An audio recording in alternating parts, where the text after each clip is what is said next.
Alhamdulillah Rabbil Alameen wassalatu wassalamu ala sayyidil anbiya wal mursaleen. This is Mujib Qazi. You're watching Washington Roundtable powered by VOK TV.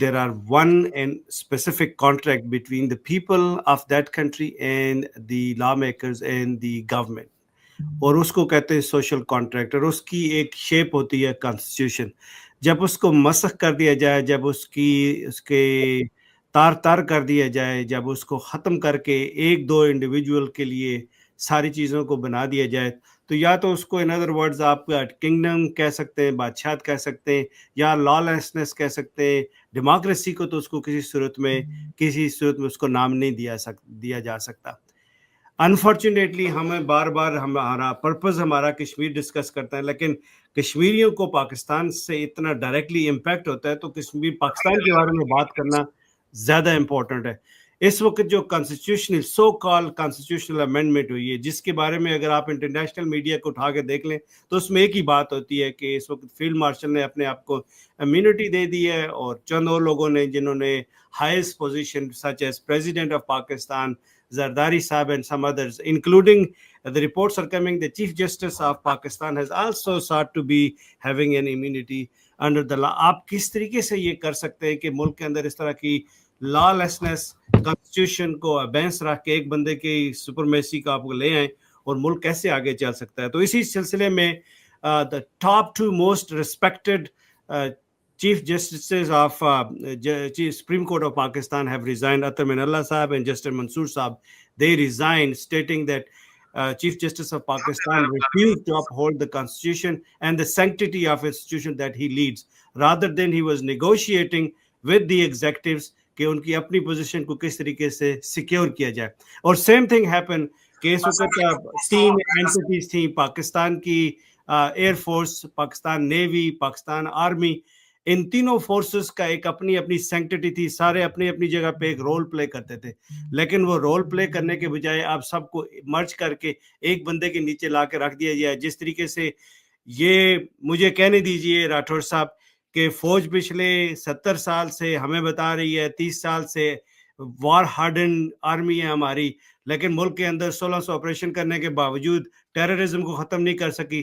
ایک ہمارے پاس air force تھی جس نے ہمیں India کے خلاف ہمیشہ عزت دلوائی پاکستان، اب اس کا بھی بیڑا غرق کرنے کے لیے اس کی سپرمیسی اپنے پاس رکھ لی ہے.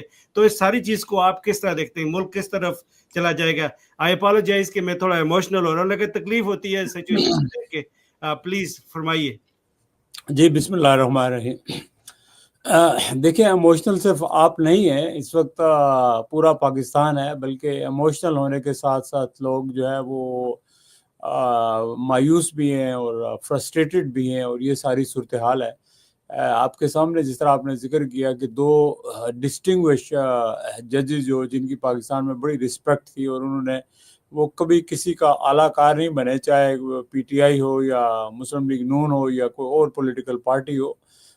جسٹس اطہر من اللہ اور چیف جسٹس صفدر علی شاہ صاحب دونوں مستعفی ہو گئے. اس کا مطلب کیا ہے؟ اس کا مطلب یہ ہے کہ انہوں نے صاف عدم اعتماد کا اظہار کر دیا ہے آپ کی ترامیم کے اوپر، آپ کی پارلیمنٹ کے اوپر اور آپ کی سسٹم کے اوپر.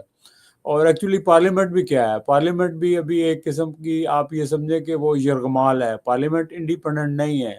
پارلیمنٹ کو جو لوگ چلا رہے ہیں وہ کنٹرول کر رہے ہیں، ان کو کوئی اور کنٹرول کر رہا ہے، چونکہ ان کی اپنی جو ہے کرپشن اتنی زیادہ ہے، ان کی اپنی غلطیاں اتنی زیادہ ہیں، ان کے بیگیج کے اندر اتنا زیادہ گند ہے کہ وہ اس سے بچنے کے لیے ان کے پاس سوائے اس کے کوئی چارہ کار نہیں کہ وہ جو ہے وہ اسٹیبلشمنٹ کی مدد لیں اور ان کے کہنے پر ہر کچھ وہ کر گزریں جو کبھی شاید انہوں نے بھی تصور نہ کیا ہوگا، پاکستان نے تو تصور نہیں کیا ہوگا. لیکن اب حالات جس طرف جا رہے ہیں، مجھے لگتا یہ ہے کہ 27ویں ترمیم کے بعد 28ویں ترمیم بھی آئے گی. اب ہوگا کیا؟ اب دیکھیں دو چیزیں.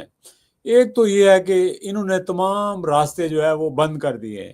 اب ہمارے فیلڈ مارشل صاحب بھی اگلے 5 سال کے لیے وہ فیلڈ مارشل ہی ہوں گے، سپریم کمانڈر ہوں گے، تو ظاہر ہے کہ اگلے الیکشنز بھی وہی کرائیں گے، اور اس کا جو نتیجہ آئے گا، آؤٹ کم ہوگا، وہ بھی آپ کے سامنے ہے کہ پہلے کیا ہوا تھا. تو یعنی وہ جو بھی ہوگا وہ طاقت کے ذریعے اور مرضی کے ذریعے ہوگا، چونکہ طاقت ان کے پاس ہے، مرضی ان کی اپنی ہے، کسی اور کو انہوں نے سننا نہیں، آئین کو انہوں نے فالو نہیں کرنا، تو جو ہوگا وہی ہوگا جو چاہیں گے. تو اب دو ہی آپ کے پاس آپشن بچ جاتے ہیں. ایک تو یہ ہے کہ جس طرح ایک پریشر کوکر کے اوپر آپ جو ہے اس کے سارے آؤٹلیٹس بند کر دیں تو وہ پھٹتا ہے.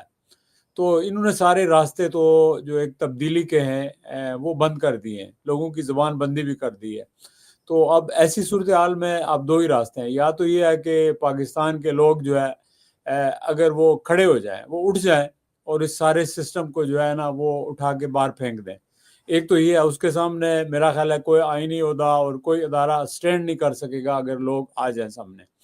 ایک راستہ یہ ہے. اور دوسرا راستہ جو ہے وہ یہ ہے کہ سارے لوگ آرام سے گھروں میں بیٹھے رہیں, تو پھر انشاءاللہ 28ویں ترمیم آئے گی اور اس کے بعد جو ہے نا فیلڈ مارشل صاحب صدر مملکت بھی بن جائیں گے, اور پاکستان کے اندر ایک one party system Peoples Party اور نون ہو سکتا ہے وہ بھی مدغم ہو جائے ایک دوسرے کے اندر, ٹھیک ہے. اور ایک صدارتی سسٹم جو جس طرح چائنا میں ہے کہ ایک پارٹی کی حکومت ہوگی اور پاکستان کو کنٹرول کیا جائے گا اسی طرح. تو اب دوسرا امکان یہ ہے.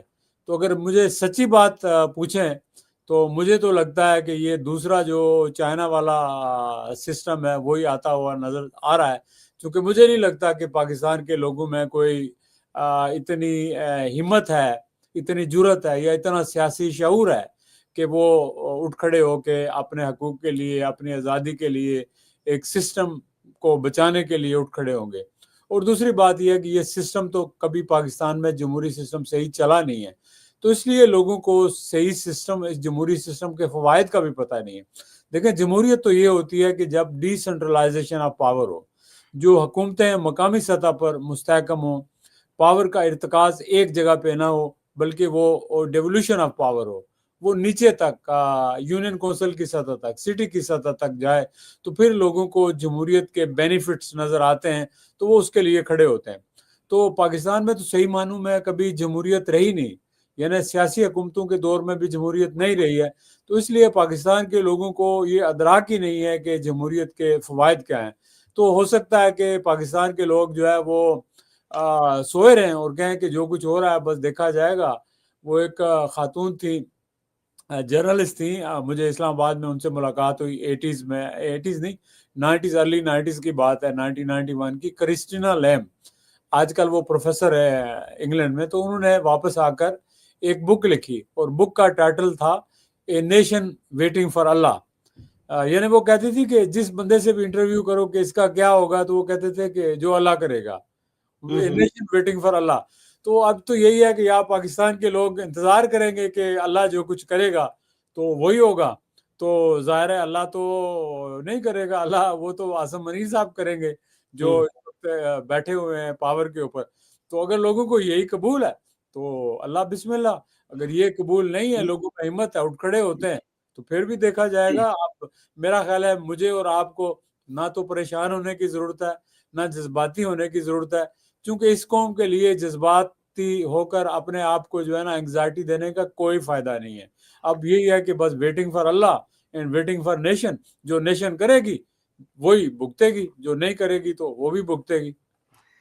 ہمارے آڈینس کو بتاتے چلیں کہ we are streaming live on YouTube channel and Facebook as well as Rathore صاحب کے پیج پہ بھی آ رہا ہے. تو you are more than welcome to post your comments. اگر آپ کرنا چاہیں وہ بھی کر سکتے ہیں, اس کو شیئر بھی کریں, لائک بھی کریں, اور براڈر آڈینس. اور اگر آپ چاہیں کہ ہم کسی اور ٹاپک پہ ڈسکس کریں تو وہ بھی آپ ہمیں اپنے کامنٹس میں بتا سکتے ہیں. تو کنٹینیوئنگ آن, راٹھور صاحب آپ نے فرمایا جی کہ جب تک عوام نہیں اٹھے گی, جب تک لوگ نہیں اٹھے, پاکستانی جب تک اٹھ کے اپنے ٹرو آزادی کے لیے, جینوئن فریڈم کے لیے جب تک اپنے ہاتھ میں ساری چیزیں نہیں لیں گے, تو اسی طرح ایک بندہ آ کے ان کو رول کرتا رہے گا. آپ کی بات سے یہ بھی لگ رہا ہے کہ آپ کہہ رہے ہیں جی کہ سسٹم جس طریقے انہوں نے پاور کے زور پہ کسی حد تک مینج کر لیا گیا ہے, لیکن ریزسٹنس تو رہے گی. اس کی پہلی مثال آپ کو نظر آ گئی کہ چیف جسٹس صاحب, اپنے جسٹس, جو چیف جسٹس میں اس لیے ان کو بار بار کہتا ہوں کہ he was legally suppose to have been the chief justice of Supreme Court. اب انہوں نے 2-3 مہینے ٹرائی کر کے دیکھ لیا کہ بھائی یہ تو اور گہرائی میں پھنستے جا رہے ہیں یہ لوگ, بالکل کانسٹیٹیوشن کو بالکل ڈسمینٹل کرنا چاہ رہے ہیں. تو آج انہوں نے تھک کر کے ریزائن کر دیا. تو آبویسلی ریزسٹنس تو ہوگی. I think he will lead the resistance movement. Lawyers کو کریں گے, فارمر ججز کو ساتھ لائیں گے, تو موومنٹ مومنٹم تو بنتا ہوا دکھائی دے رہا ہے. کے پی کے اندر کل آپ نے دیکھا کہ ایک بہت بڑا جرگہ ہوا ہے جس میں ساری پولیٹیکل پارٹی نے ریپرزنٹیشن دی ہے اور وہاں پہ جو ورڈکٹ آیا ہے وہ بھی آپ کے سامنے ہے. تو ایسا تو نہیں ہو سکتا کہ یہ یہاں پہ بیٹھ کے چند ایک بندے, ایک تو یہ اسمبلی جیل ہی ہے, 2 نمبر ہے, 47 فارم پہ بنی ہوئی ہے, ان کے پاس یہ رائٹ ہی نہیں تھا کہ کانسٹیٹیوشنل امینڈمنٹ کرتے. ایک تو وہ آئے لیگلی, دوسرا انہوں نے انلیگل امینڈمنٹس کی, تیسرا وہ ان لوگوں کی آواز کو رسپیکٹ نہیں دے رہے جو لوگ چاہ رہے, اور چوتھا اس وقت کے پی کے اندر اتنی بڑی ایک پولیٹیکل سیٹنگ ہوئی ہے اور اس کے اندر فیصلے کیے گئے جو قوم کے لیے بہتر ہے, ملک کے لیے, کیونکہ سارے مل کے چلیں گے تو ملک بنے گا. تو اگر آپ ان کی بات نہیں سنیں گے تو you are try to disenfranchise them. آپ چاہ رہے ہیں کہ کے پی کے اندر خدا نخواستہ بنگلہ دیش ویسی سچویشن ڈیولپ ہو جائے. بلوچستان کے اندر آلریڈی آپ نے آگ لگائی ہوئی ہے, کشمیر کے اندر آپ کی بات کوئی نہیں سن رہا, تو آپ کی رسپیکٹ ہے نہیں ہے, آپ کی ریٹ ہے نہیں ہے کہیں بھی, اور آپ چلیں جی اپنے آپ کو ساری زندگی کے لیے امیونٹی دینے کے لیے. آپ اس دیکھیں ایک جی بات کہی کہ اللیگلی حکومت بنی اور وہ اللیگلی کانسٹیٹیوشنل امینڈمنٹس کر رہی ہے.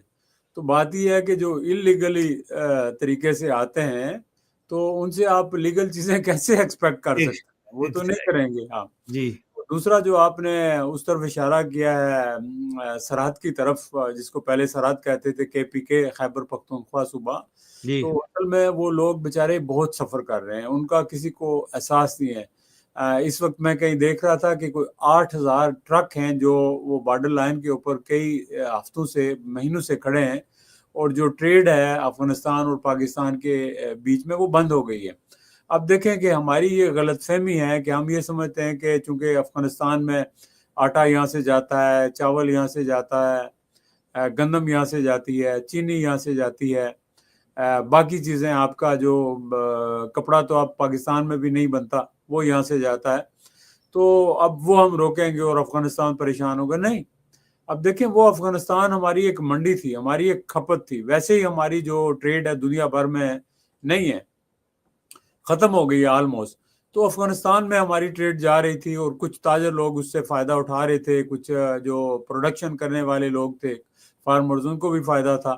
لیکن جب سے وہ ٹریڈ بند ہو گئی ہے اس کے بعد ظاہر ہے کہ افغانی لوگ تو وہ ہندوستان سے لیں گے, وہ قازقستان سے لیں گے, دوسرے لوگوں سے لیں گے, لیکن وہ پاکستان سے نہیں جائے گی. اور پاکستان سے میڈیسن بھی جا رہی تھی, کیونکہ ہندوستان کابل میں تو افغانستان میں اپنی کوئی انڈسٹری نہیں ہے جو فارماسیوٹیکل انڈسٹری ہے. تو یہ نقصان پاکستان کو ہو رہا ہے, پاکستان بلیڈ کر رہا ہے, اور بالخصوص خیبر پختونخوا کے لوگ جو ہے وہ بہت پریشان ہیں, وہاں کے تاجر پریشان ہیں, وہاں کی سوسائٹی کا ہر شخص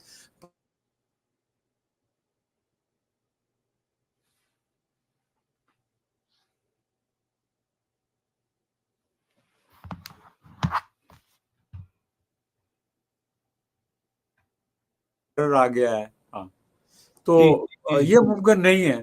تو میرا خیال ہے کہ اس طرف توجہ دینی پڑے گی, لیکن وہ سوچ چاہیے. مجھے وہ سوچ نظر نہیں آ رہی. ہمارے جو حکمران ہیں جو کرتا دھرتا ہے اس وقت, ان کے اندر یہ جو ایک انکلوژن کی سوچ ہوتی ہے نا, جو انکلوسیونیس کی سوچ ہوتی ہے کہ آپ نے سب کو ساتھ لے کر چلنا ہے. ریاست ماں جیسی ہوتی ہے, اور جو ریاست کے سربراہ ہیں وہ ملک کے والدین جیسے ہوتے ہیں. لیکن مجھے یہ سوچ نظر نہیں آ رہی کہیں بھی, کسی سطح پہ مجھے نظر نہیں آ رہی. جو لوگ پاور میں ہیں ان کے اندر یہ سوچ نہیں ہے. ان کے اندر ایک ہی سوچ ہے, مائی وے یا ہائی وے. اب اس میں دیکھنا ہے کہ وہ کامیاب ہوتے ہیں یا ناکام ہوتے ہیں. آخری کوشچن کروں گا کہ ایک جرنلسٹ ہے نجم الحسن, انہوں نے سروے کروایا جس میں کل کی امینڈمنٹ کے بعد کوئی 4,000 لوگوں نے اس میں پارٹیسپیٹ کیا. اب اس لیے بہت سارے لوگ اور بھی سروے کروا رہے ہیں. انہوں نے کہا کہ یہ جو 27th امینڈمنٹ ہے اس کے نتیجے میں پیدا ہونے والی صورتحال میں یہ ساری چیزیں, مجھے آپ کو سب کو پتہ ہے کہ یہ عمران خان کی ڈر کی وجہ سے, خوف کی وجہ سے یہ ساری امینڈمنٹ بنائی جا رہی ہیں کہ عمران خان جب بھی پاور میں آئے گا تو ان ساری چیزوں کو انڈو کرے گا.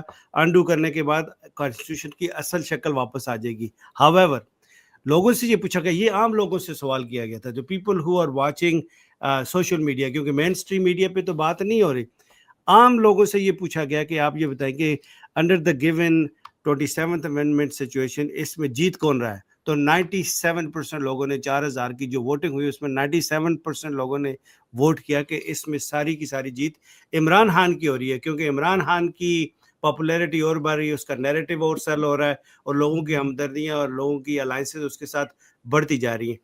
آپ زور بازو آپ کانسٹیٹیوشن چینج کر سکتے ہیں, لائنیں ادھر ادھر کر سکتے ہیں, لیکن لوگوں کے دلوں میں تو آپ محبت نہیں پیدا کر سکتے. تو اس سچویشن کو دیکھتے ہوئے میری اندر یہ ہوپ پیدا ہوتی ہے کہ لگ ایسا رہے کہ یہ اس 27th امینڈمنٹ میں یا کانسٹیٹیوشنل امینڈمنٹ یا یہ جو لائف لانگ امیونٹی ہے, یہ عوام اپنے زور بازو اس کو ختم کروا دے گی. آپ کا اس میں کیا تجزیہ ہے؟ دیکھیں, مجھے جو پاکستان کے ویسے وہ کہتے ہیں مایوسی کفر ہے, لیکن سچی بات یہ ہے کہ مجھے پاکستان کے لوگوں سے, بالخصوص پنجاب کے عوام سے یہ امید نہیں ہے کہ وہ باہر نکلیں گے. اب ووٹ کی حد تک تو وہ دے دیں گے, لیکن وہ باہر نہیں نکلیں گے. مطلب یہ ہے کہ جب تک آپ کے اندر یہ جذبہ نہ ہو کہ آپ نے سسٹم کو بدلنا ہے, اس کے لیے آپ کو قربانی بھی دینا پڑے گی. تو اگر قربانی نہیں دیں گے لوگ تو کچھ بھی نہیں ہوگا. یہ جو اوپر بیٹھے ہوئے یہ مسلسل ظلم کریں گے, لوگوں کو اریسٹ کریں گے, جیلوں میں ڈالیں گے, تو پھر کچھ بھی نہیں ہوگا. ہاں, اگر لوگ ایک وقت میں نکل آئیں سارے لوگ, تو وہ تبدیلی آ جائے گی. تبدیلی میں سمجھتا ہوں کہ دور کی بات نہیں, مہینوں ہفتوں کے اندر بھی آ سکتی ہے, لیکن اس وقت آ سکتی ہے جب لوگوں کے اندر ایک شعوری بیداری پیدا ہو جائے, ان کے اندر ایک جرأت ہمت پیدا ہو جائے. جب یہ پیدا ہی نہ ہو, جب ان کو اس کا احساس ہی نہ ہو, اس کے نقصانات کا ادراک ہی نہ ہو, تو پھر کیا ہوگا؟ آپ پاکستان کے اندر بالخصوص آپ دیہاتوں میں چلے جائیں, آگے پیچھے چلے جائیں, لوگوں کا ایک جو ذہنی ان کا لیول ہے سوچ کا, وہ اتنا ہے کہ وہ صدیوں سے بیچارے جو ہے وہ غلامی کے اندر رہے, دبائے رہے. اوپر سے سکھوں نے دبایا, انگریزوں نے دبایا, پھر ان کو کے وڈیروں نے, چودھریوں نے, راجو نے ان کو دبائے رکھا. تو ذہنی طور پر تو لوگ ابھی بھی جو ہے وہ, ان کے اندر کوئی کانفیڈنس نہیں ہے, ان کے اندر کوئی ایک آزادی نہیں ہے. تو جب یہ چیز نہ ہو, انگریڈینٹ مجھے نظر نہیں آ رہے, تو لیکن ہو سکتا ہے, یو نیور نو, کہ اللہ تعالیٰ لوگوں کو اتنی ہمت دے دے, لوگ ہمت پیدا کر لیں اور تبدیلی ہوگی. اگر نہیں ہوگی تو پھر یہ صدارتی نظام کی طرف سسٹم جائے گا اور اس کو کوئی بھی نہیں روک سکے گا. خود بخود تو یہ لوگ واپس نہیں آئیں گے. یہ جو جا رہے ہیں, جس طرف جا رہے ہیں, وہ آگے جا رہے ہیں, وہ زیادہ پاور سنیچ کریں گے اور وہ یہ فیصلے کریں گے کہ جو ہمیں منظور ہے, جو ہم پسند کرتے ہیں, وہی فیصلے کریں گے. وہ ان کو کوئی روکنے والا نہیں ہوگا. بہت شکریہ راٹھور صاحب. بات کو اسی پہ ختم کرتے ہیں, ہمارا ٹائم ختم ہو گیا ہے, لیکن ہم اپنی طرف سے کوشش کرتے ہیں کہ لوگوں کو, ان کی ضمیروں کو, ان کی آواز کو جھنجھوڑنے میں لگے رہے, کہ جن لوگوں کے بس میں بات ہے وہ اٹھے اور اپنے ملک کی تقدیر اپنے ہاتھ میں لیں. بہت شکریہ. السلام علیکم جی, ورحمۃ اللہ.